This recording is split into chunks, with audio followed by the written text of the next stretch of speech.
Remember in my preseason forecast when I said Josh Johnson was healthy and he'd have a good year? Yeah, sorry about that. I was wrong. He sucks and couldn't get you or I out. Now don't drop him from your roster though. Pay your nearest competitor $100 to take him and start him the rest of the way. At least you'll benefit that way. I didn't get it all wrong in the preseason. Julio Teheran was my pitching sleeper, and the 22-year-old is really starting to put things together. You haven't heard as much about him as some of the other young pitchers in the league, but that doesn't mean he shouldn't be on your fantasy radar. A 3.25 ERA and a 1.22 whip and 100 strikeouts at this point, and I'm looking for those numbers to be all going your way down the stretch. On December 6, 2010, Jayson Werth signed a 7-year, $126 million contract. And for the first time since, he's doing something to earn it. The 34-year-old has now gone 4 for 7 in his last 2 games with 4 runs scored, 4 homers, and 6 RBI. Check him for PEDs, and then trade him today to someone in contention who thinks he'll hit like this the rest of the way. It looks like Alfonso Soriano may be headed back to the Yankees. Would a move back to the Bronx boost his fantasy value? Not really. It's not like he's going to start running and play like the 40-40 guy he was. Jason Grilli suffered what appeared to be a serious injury to his arm in last night's game. With the Pirates and fantasy owners on pins and needles, the severity of the injury is expected to be announced today.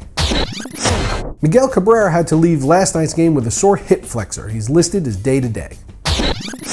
Duda is expected to start his rehab later this week. Don't laugh, he's on 24% of fantasy rosters. And Josh Hamilton was held out of last night's game because his ankle locked up on him following Sunday's game. He's listed as day-to-day as the Angels search for the ankle key. Willie in Ronkonkoma, New York writes, "What do you make of the Matt Garza trade?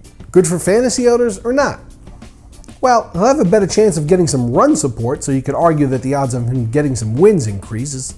But since he's going from the National League to the American League, you have to figure his peripherals may take a hit. He does have experience in the American League, however, and he'll no longer have to get pulled for a pinch hitter. All in all, I don't see any drastic change in his value either way. So what do we make of the Ryan Braun suspension? The way I see it, the guy wasn't healthy and the Brewers were out of it anyway, so he's just on a 65-game rehab stint. That, and now he can go on his honeymoon without having to worry about an appeals trial. The part that bothers most of us is that he loses less than 2% of his career earnings and still has over $127 million guaranteed coming to him through 2020. So, was it all worth it for Braun? The cheating, the weaseling out of it the first time he was caught and blaming it on the poor courier, the continued deception and repeated lying about it all? Hell yeah! Taking steroids helped Braun put up monster numbers, making him unbelievably wealthy. He's now suspended, but he's got a king's ransom coming his way.